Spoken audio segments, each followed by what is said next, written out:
International society for Krishna consciousness നിരോധിക്കണമെന്ന ആവശ്യം നിരാകരിച്ച് ബംഗ്ലാദേശ് ഹൈക്കോടതി.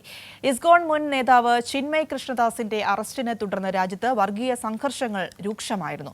അതേസമയം ഇസ്കോണുമായി സഹകരിക്കുന്ന 17 ബാങ്ക് അക്കൗണ്ടുകൾ 30 ദിവസത്തേക്ക് മരവിപ്പിക്കാൻ Bangladesh bank's financial intelligence unit ബാങ്കുകൾക്ക് നിർദ്ദേശം നൽകിയിട്ടുണ്ട്.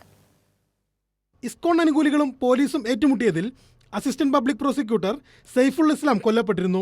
തുടർന്ന് സംഘടനയ്ക്ക് സുപ്രീം കോടതി സ്വമേധയാ നിരോധനം ഏർപ്പെടുത്തണമെന്ന് ആവശ്യപ്പെട്ട് അഭിഭാഷകർ നൽകിയ ഹർജിയാണ് കോടതി പരിഗണിച്ചത്. വർഗീയ സംഘർഷങ്ങൾ ഒഴിവാക്കാൻ ജാഗ്രതയോടെ പ്രവർത്തിക്കണമെന്ന് കോടതി സർക്കാരിനോട് നിർദ്ദേശിച്ചു.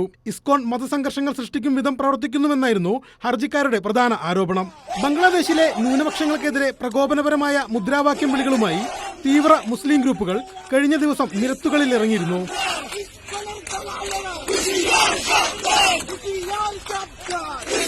മതപരമായ വർഗീയതയുടെ അടിസ്ഥാനത്തിലുള്ള ഭിന്നിപ്പിന്റെ രാഷ്ട്രീയം ബംഗ്ലാദേശിനും ഇന്ത്യക്കും ഒരുപോലെ ഹാനികരമാണെന്ന് CPIM പോളിറ്റ് ബ്യൂറോ വാർത്താക്കുറിപ്പിലൂടെ അറിയിച്ചു.